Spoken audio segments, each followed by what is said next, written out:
है कि एम्स बना, आप सभी सॉरी IGIMS बना पटना में, अब उसके बाद ये जो सरकार है अभी, तो 15 में इन लोगों ने कहा कि पटना में मेडिकल कॉलेज अस्पताल बनाएंगे। तो हमने कहा भाई देखिए, श्रद्धेय अटल बिहारी वाजपेयी के टाइम में एक पटना मेडिकल कॉलेज हॉस्पिटल, तो पटना में ये IGIMS बन गया, तो इसको तो आप दूसरा जगह बनाइए, बिहार में दूसरा करिए। तो उसे सुधार करके बोल दिए। और फिर हमने सुझाव दिया कि भाई देखिए, सबसे पहला मेडिकल कॉलेज पटना, अब बिहार का दूसरा है आपका दरभंगा, तो अच्छा होगा कि आप दरभंगा मेडिकल कॉलेज को आप एडॉप्ट कर लीजिए और उसी को IGIMS बनवा दीजिए। तो शुरू में स्वीकार कर लिए, अब बाद में रिजेक्ट कर दिए कि ना हम अलग बनाएंगे। तो अलग बनाएंगे तो हुआ कि वहां हो, तब हमने तो एक तय कर दिया कि भाई हम लोग दरभंगा को के हॉस्पिटल को करेंगे 2500 बेड का कर देंगे, आप उसके 2500 बेड का। और उसके बाद आप समझिए कि इसी बार हम जो यात्रा में थे, तो वहां के DM ने मुझको जो जगह दिखलाया, एक इतना बढ़िया जगह, कहा कि यहीं पर करके हम लोग दे देंगे IGIMS के लिए। मैंने कहा बहुत अच्छा, और ये बात हम लोग भेज दिए। हाँ, एम्स के लिए तो जो कर दिया है, तो हम लोगों ने भेज दिया कि पूरे तौर पर वहां के लिए all India institute of medical science को के लिए हम लोगों ने चुन करके उनको जगह दे दिया। अब आजकल लोग बोल रहे हैं क्या गड़बड़ है रे भाई, जाइएगा, उसको तो खूब ऊंचा कराएंगे और उसके चारों तरफ ऐसा सड़क बनाएंगे, दरभंगा और ज्यादा बढ़ जाएगा। और जहां पर वो है अभी मेडिकल कॉलेज वाला, वहां पर बनेगा तो दूसरे राज्यों और दूसरे जगहों से आने वालों को जाने में थोड़ा समय लगेगा। और ये बन जाएगा तो कोई भी आएगा उसको बहुत जल्दी होगी। ऐसी को देख करके बना दिए, लेकिन अब नहीं कर रहे हैं भाई, तो जो करिए। तो हमने तो सारे पत्रकारों ने हमसे पूछा था कल, तो हमने कहा कि एक बार हम अनुरोध करेंगे सारे पत्रकारों को कि एक बार चल करके जो जगह हम लोग चुन लिए हैं, और वहां के DM ने बताया, और इतना बढ़िया जगह चुना है, और जो काम किया जाएगा, हाथ जोड़ के प्रार्थना करेंगे आप लोगों से कि एक बार चल के देख लीजिए, वहां का भी हो और यहां का भी, सब देख आइएगा और उसको छपवा दीजिए। वैसे तो आप लोगों पर तो प्रतिबंध न है जी, आप सब चीज छाप सकते हैं, ये तो प्रतिबंध ने ऊपर से लगा दिया गया है, सबका बात थोड़ी छाप सकते हो, एक तरफा छप रहा। तो इसलिए कल भी हम कह दिए थे, हमसे पूछे, तो आज भी हम बता दिए कि जितना बढ़िया जगह चुने और वहां पर बन जाए बहुत अच्छा है।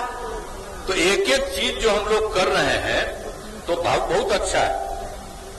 तो इसीलिए तो हर जगह से हम लोग पूरे तौर पर एक एक चीज को करेंगे और कोई दिक्कत नहीं करेंगे, और हर प्रकार से पूरे तौर पर। और आप लोग समझ रहे हैं कि हर तरह से कई कामें हो रही हैं। अभी हम लोगों ने राज्य में राजकीय दंत चिकित्सा महाविद्यालय, यह है पैठना भागन बिघा रहुई नालंदा में, उसका निर्माण कर दिया गया और तैयार हो गया, खूब अच्छा है। अब आप समझिए कि राजकीय दंत चिकित्सा के लिए भी एक कॉलेज वहां पर मेडिकल कॉलेज बना दिया गया। तो इसी तरह महाविद्यालय सब हो गया। तो हर प्रकार से हम लोग पूरे तौर पर सारा काम कर रहे हैं और सभी तरह से लोगों की सुविधा के लिए।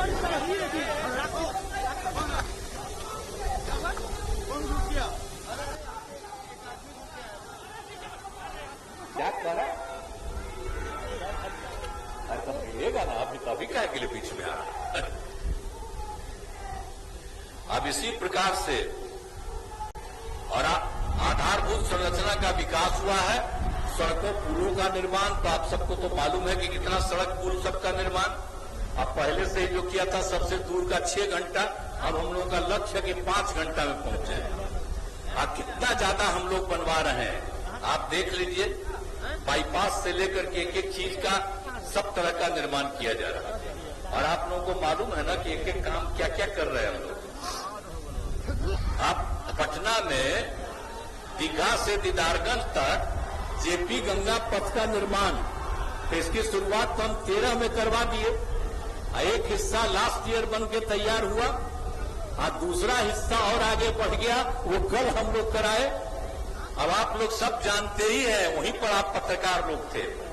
अब कितना बढ़िया बन रहा है और उसको और उधर भी पूरब भी आगे और पश्चिम भी आगे करवाएंगे, तो इतना बढ़िया होगा। तो हम लोग तो एक एक काम कर ही रहे हैं हर चीज के लिए।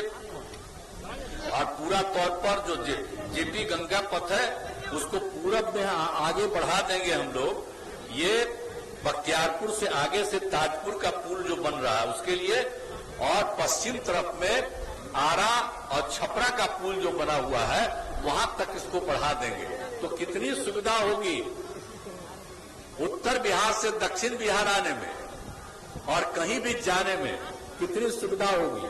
और जानते ही हैं शाम में रात में कितने लोग देखते रहते हैं, जहां पहले बना तब, अब दूसरा बना तब। तो इसीलिए सब काम हम लोग तेजी से कर रहे हैं। और आप जानते ही हैं कि हम लोग महिला सशक्तिकरण और महिलाओं के विकास के लिए काम कर रहे हैं। हर प्रकार से आप सबको हुआ है। आप जानते हैं प्रारंभिक शिक्षक में भी महिलाओं को 50% का आरक्षण हम लोगों ने दिया। अब उसके आगे सब जगह 35% कर दिया है। आपको सबको मालूम है कि पुलिस में भी 35%, बाकी सब सरकारी सेवा में महिलाओं को 35% हम लोगों ने कर दिया है। तो कितना ज्यादा सुविधा हम दे रहे हैं। लड़का लड़की सबके उत्थान के लिए काम हम लोग कर रहे हैं। हम लोग यही काम करते हैं। और पूरे तौर पर जो पूरा तौर पर काम किया है हम लोगों ने हर तरह से, तो सब तरह से कर रहे हैं। और जीविका का तो हम नामकरण किए, स्वयं सहायता समूह इतना कम था कि हमने देखा और फिर हम घूम करके तो हम कहे कि नहीं भाई इसको करना चाहिए ज्यादा संख्या में। तो ज्यादा संख्या में हम स्वयं सहायता समूह का गठन और उसका नाम दे दिया जीविका। और उसमें महिलाएं जीविका दीदियां कहलाती हैं। अब कितनी संख्या बढ़ गई, बहुत नाम मात्र की थी और अब संख्या कितनी बढ़ गई, करीब करीब जीविका के अंतर्गत 10,47,000 स्वयं सहायता समूहों का गठन हो गया और भी बढ़ेगा। और इसमें 1,30,00,000 से भी अधिक महिलाएं जुड़ करके जीविका दीदियां बन गई। हम सबसे मिलते रहते हैं, जाते रहते हैं। अब कितना विकास हो रहा है और उनका काम हम बढ़वाते जाते हैं। और इस बार जो हम घूम रहे थे जनवरी फरवरी में, उनका काम को और आगे बढ़वाने में लग गए। तो हम लोग सोच लीजिए, अरे हमको तो बिहार को विशेष राज्य का दर्जा मिल जाता तो और आगे बढ़ता, लेकिन इन लोग तो विशेष राज्य का दर्जा दिए ही नहीं। लेकिन हम लोग अपनी तरफ से, राज्य सरकार की तरफ से जितना ज्यादा विकास का काम कर रहे हैं, अब उसके चलते क्या हो रहा, अब पहले जरा याद करिए ना, कितने लड़कियां बाहर आती थी, अब देखते हैं सब। तो हर तरह से हो गया, सब तरह की सुविधा हम लोगों ने कर दिया। आजीविका दीदियों का भी इतना ज्यादा हम लोगों ने काम कर दिया। और एक सतत जीविकोपार्जन योजना हम बनाए थे बीच में, कि खास करके जितना हम लोग बना रहे थे स्वयं सहायता समूह, तो कुछ बहुत ही गरीब परिवार रहता था, उसमें आता नहीं था बाहर। तो इसलिए हम लोगों ने एक स्वयं सतत जीविकोपार्जन योजना की शुरुआत कराई। अब उसमें ये शुरुआत करा दिया कि भाई जरा देखिए और उन लोगों को प्रेरित करिए, और उन लोगों को विशेष मदद देने के लिए हम लोगों ने 1 लाख तक के मदद का कर दिया था शुरू। तो उसमें काफी लोग आ गए। और दूसरी बात, जब शराबबंदी लागू हुआ था तो जो लोग भी इससे जुड़े हुए थे, ताड़ी व्यवसाय से या शराब व्यवसाय से, तो उन लोगों ने जब काम छोड़ दिया तो इसी के साथ जुड़े, तो बहुत संख्या में वो लोग जुड़ गए। अब आप समझ लीजिए कि सतत जीविकोपार्जन योजना में 1,62,125 लोगों को लाभ मिला और ताड़ी व्यवसाय से जुड़े परिवारों की संख्या हो गई आकर के इस काम को करने में 30,657 और शराब व्यवसाय से जुड़े व्यापारियों की संख्या हो गई 12,819। अब हमने सोच लिया, आप जानते ही हम इसी बार शुरू में घूम रहे थे तो हमने कहा भी 1 लाख तक का मदद कर रहे हैं, अब और आगे बढ़िए, अब 1 लाख नहीं, अब हम लोग सबको 2 लाख रुपया तक का मदद सरकार की तरफ से देंगे ताकि ये और गरीब गुरबा तबका का आदमी खूब आगे बढ़े। तो ये सब काम हम लोग कर रहे हैं और हर जगह से हम लोग कर रहे हैं। आप जानते ही अनुसूचित जाति, अनुसूचित जनजाति, अति पिछड़े वर्ग के विकास के लिए भी काम करते हैं। आप जानते ही हैं सबको 2018 में अनुसूचित जाति, जनजाति, अति पिछड़ा वर्ग के 18 से सिविल सेवा प्रोत्साहन योजना लागू की गई। अब बिहार लोक सेवा आयोग की प्रारंभिक परीक्षा अब पास जो करता है, पहला परीक्षा जो बीपीएससी का पास करता है उसको अनुसूचित जाति, जनजाति और अति पिछड़े वर्ग के विद्यार्थियों को 50,000 रुपया का मदद देते हैं कि दूसरी जो अंतिम परीक्षा करेगा खूब बढ़िया से पहले मेहनत करेगा, पढ़ेगा और पास करेगा। और उसी तरह से जो संघ लोक सेवा आयोग यूपीएससी में जो प्रारंभिक परीक्षा पास किया और अंतिम परीक्षा के लिए देना है उसको 1 लाख रुपया का मदद दे रहे हैं। अब आप समझ लीजिए कि इसका कितना लाभ हो गया। बीपीएससी में अब तक अनुसूचित जाति और जनजाति का 3,969 अभ्यर्थियों का और अति पिछड़े वर्ग के 5,724 अभ्यर्थियों का ने लाभ लिया। इसका लाभ मिल गया, मैंने पास कर गए, कहां आगे बढ़ गए। और दूसरी तरफ जो संघ लोक सेवा आयोग है उसमें अनुसूचित जाति और जनजाति के 183 अभ्यर्थियों का और अति पिछड़े वर्ग के 143 अभ्यर्थियों द्वारा इस योजना का लाभ दिया जा रहा है। तो इतना ज्यादा हम लोग काम कर रहे हैं, हर तरह से हम लोग एक तरह से काम कर रहे हैं, कोई भी काम नहीं छोड़ रहे हैं। और एक बार आप लोगों को यह ध्यान में होगा, ग्राम परिवहन योजना भी हम लोग शुरू किए थे। क्या किया था शुरू में हम लोग कि 5 वाहनों का खरीद के लिए 1 लाख रुपए तक का अनुदान देंगे और उसमें 3 अनुसूचित जाति जनजाति को और 2 अति पिछड़े वर्ग, लेकिन उसको बढ़ा के 7 कर दिया और 4 अनुसूचित जाति जनजाति के लिए और 3 कर दिया इनके लिए अति पिछड़े वर्ग के लिए। तो इस तरह अनुसूचित जाति जनजाति में 24,821 और अति पिछड़े में 18,285 युवाओं को इस योजना का लाभ मिला। अब कितना रखे हुए हैं बोलिए, कितना खरीद कर रहा है, हर तरह से हम लोगों ने कितना लाभ दिया है। अब कितना ज्यादा लेकर के वो चला रहा है, वाहन चला रहा है, सब कुछ को कितना लाभ मिल रहा है। अब इसी तरह से अल्पसंख्यक वर्ग के लिए भी बहुत सारा काम किया गया है। अब आप जानते ही मदरसा सुदृढ़ीकरण योजना 18-19 से लागू है। अब बिहार राज्य मदरसा शिक्षा बोर्ड से मान्यता प्राप्त मदरसों के शिक्षकों और अन्य कर्मियों का वेतन भी बढ़ा करके जो अन्य सरकारी स्कूलों का वेतन वही दिया जा रहा है। और उसी तरह से सुन्नी और शिया वक्फ बोर्ड की जमीन पर बहुउद्देशीय भवन, मुसाफिर खाना, विवाह भवन, व्यावसायिक भवन, दुकान, मार्केट कॉम्प्लेक्स का निर्माण कराया जा रहा है।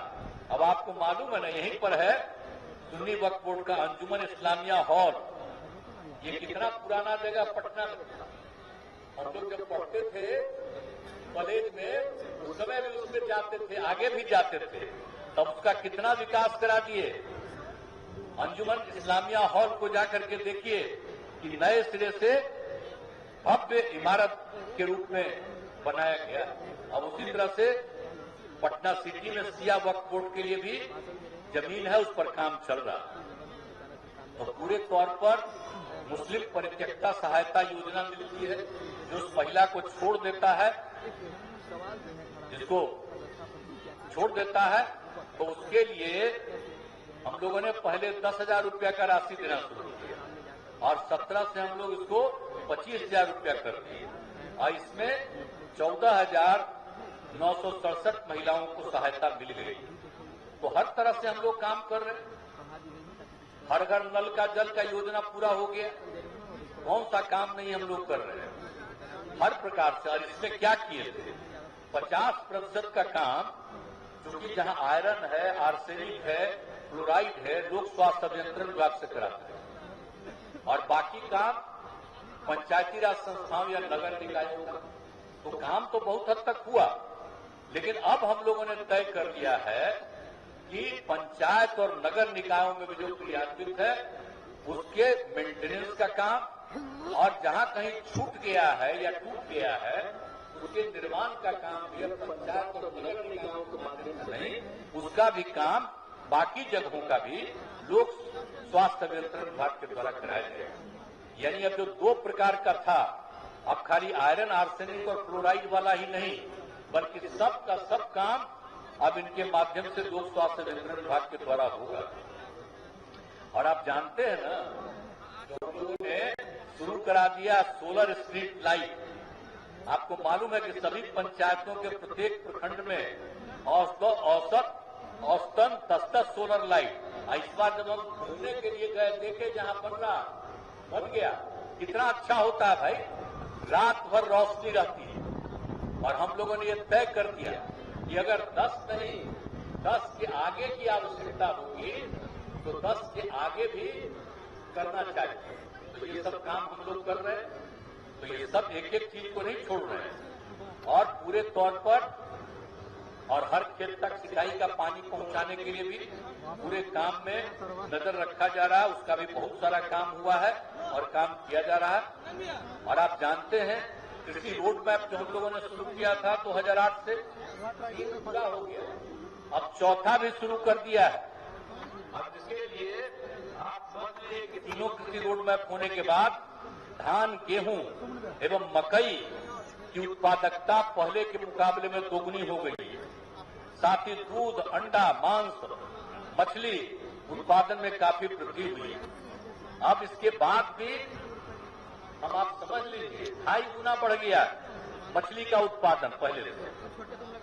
अब 5 साल के लिए और हम लोगों ने जो 4था कृषि रोड मैप, 4th कृषि रोड मैप की शुरुआत करा दी है। इसमें आप जान लीजिए कि 1,62,268 करोड़ रुपए की योजना। अब इसके बाद आप समझ लीजिए कि आप जानते हैं कि 75% लोग इन्हीं सब चीजों पर बिहार के निर्भर हैं। अभी जो कृषि रोड मैप से उनका भी कितना विकास हुआ और कितना ज्यादा हो रहा है, सबको फायदा। तो ये सब काम भी करवा रहे हैं। इसलिए आपको हम बता रहे हैं कि हम लोग तो भाई देश आजाद है, अब बिहार की आजादी की लड़ाई का भी बहुत बड़ी भूमिका रही है। अब बिहार में हम लोगों को काम करने का मौका मिला तो हम सब लोग मिल करके बिहार के विकास के लिए भी और काम कर रहे हैं। और हर जगह से नौकरी और रोजगार की व्यवस्था की जा रही है। एक भी काम नहीं छोड़ा जा रहा, हर तरह से किया जा रहा। अब इस बार हम तो पिछली बार क्या बोले थे आपको कि भाई हम लोग सरकारी 10 लाख नौकरी करेंगे और 10 लाख रोजगार का अवसर देंगे। और जान लीजिए इस बार बहुत हो गया है, अगले साल तक ही काम पूरा हो गया। अभी आपको बता देते हैं, अभी 1,50,563 सरकारी नौकरियां लोगों को प्राप्त हो गई और 3,62,404 नए पदों का सृजन हो चुका किया गया और 2,86,461 पदों पर नियुक्तियां प्रक्रिया थी। तो बहुत तेजी से काम होगा और रोजगार का भी 5 लाख लोगों को अवसर मिल गया। तो हम लोगों का पूरा लक्ष्य है कि अगले वर्ष तक सरकारी नौकरी भी 10 लाख तक मिल जाए और रोजगार का भी अवसर 10 लाख तक मिल जाए। तो इसी में हम लोग लगे हुए हैं, हम लोग सारा काम करते हैं। और खाली दिल्ली वाला तो खाली प्रचार न अपना करता है जी, मीडिया पर कब्जा तो खाली प्रचार करता है, काम फिर करता है। हम लोग जो काम करते हैं वो तो हम यही चाहते हैं, सब डिपार्टमेंट को कहते हैं कि लोगों को घर घर तक एक एक चीज पहुंचा दीजिए। खाए बेचारे ये लोग चाहते हैं तो थोड़ा देर के लिए बोलते हैं लेकिन सब बतवाई लिखना चाहते हैं तो उसमें बहुत सारा चीज काट देना पड़ता है, तो क्या करिएगा। और जब एक बार 24 के बाद फिर मुक्ति मिल जाएगी देश को, तो फिर आप आजाद रहिएगा और जो कहेगा जो देखिएगा उसको आप ठीक ढंग से पहले की तरह छापिएगा।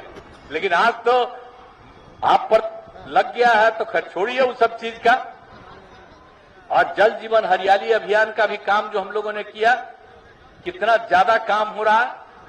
अब बिहार और झारखंड अलग हो गया, तब पहले किसी को पता नहीं था। अब बताइए यहां पर तो कितना कम था, मात्र जो हरित आवरण मात्र 9% था, तो उसी को न बढ़ाने के लिए हम लोगों ने शुरू किया था हरियाली मिशन। तो 18-19 तक 22,000 करोड़ पौधा लगाया गया। अब उसके बाद जो जल जीवन हरियाली अभियान में भी इसको शामिल किए, तो उसको और बढ़ाने के लिए भी हम लोगों ने किया।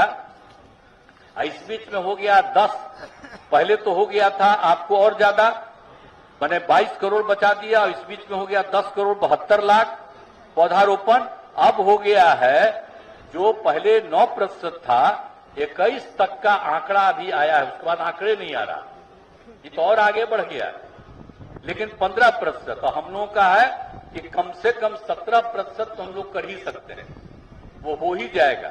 इसीलिए इसका इतना ज्यादा समूचा काम कर रहे हैं, पौधारोपण का काम। अब आप सबको मालूम है ना जो काम किए गंगा जल आपूर्ति योजना, तो आप सोच लीजिए कहां कहां हो गया, गया, बोध गया, राजगीर और नवादा वाला भी इस बार पूरा हो जाएगा। इसी तरह से फल्गु नदी पर कितने लोग जाते हैं, गया में विष्णुपद मंदिर में, फल्गु नदी में, और उस पर गया जी डैम का निर्माण करा दिया गया। अब आप सोच लीजिए ये जो गंगा जल की आपूर्ति 5 जगह हो रही है, उसके लिए 4,515 करोड़ रुपए, और जो फल्गु नदी पर गया जी डैम का निर्माण किया गया है। गया जी, उस जगह का नाम गया जो बोलते हैं, वही जगह को हम कहते हैं गया जी, मैंने गया जी का नामकरण उसका करके। तो गया जी डैम कितने लोग जाते हैं, देश भर के लोग, देसी लोग बाहर भी रहता है वो भी वहां जाता है। इसलिए इन सब के लिए हम लोग जो काम कर दिए हैं, कुल मिलाकर के उसके लिए 334 करोड़ और 38 लाख रुपया से, और हर तरह से हम लोग कर रहे हैं। गया जी डैम के पानी को स्वच्छ रखने की भी व्यवस्था की जाएगी। इसके लिए मानसून के प्रारंभ होते ही डैम से पानी को निकाल दिया जाएगा, और जिससे नदी के ऊपर का गंदगी निकल जाएगी और साफ पानी उपलब्ध कराया जाएगा। तो एक एक तरह से काम हो रहा। उद्योग को कितना बढ़ावा दे दिए हैं। अब आप सोचिए ना भाई, हम लोग तो चाहते थे कि काफी चीज बढ़े, लेकिन केंद्र सरकार द्वारा मात्र अनुमति कम में का मिला है, 17 ही का मिला है। हम लोग तो चाहते हैं कि और ज्यादा होगा। एथेनॉल उत्पादन के लिए आवश्यक मक्का का सबसे ज्यादा उत्पादन बिहार में होता है, इसको तो और ज्यादा मिलना चाहिए, यही तो हम लोग चाहते हैं। तो इसके लिए भी काम कर रहे हैं हम लोग। अब मुख्यमंत्री उद्यमी योजना में कितना लाभ दिया जा रहा है आप समझ रहे हैं। पहले तो हम लोगों ने शुरू किया था मुख्यमंत्री अति अनुसूचित जाति अनुसूचित जनजाति का 2018 में, उसको बढ़ा करके कर दिया 2020 में अति पिछड़े वर्गों के लिए, और इन लोगों को दिया जाता था, हम लोग दे रहे थे इन लोगों को 5 लाख रुपया का हम लोग अनुदान देते थे, और 5 लाख रुपए का ऋण देते थे, और उसके लिए पैसा नहीं लेते थे, 1 पैसा नहीं लगता था, ब्याज मुक्त ऋण था।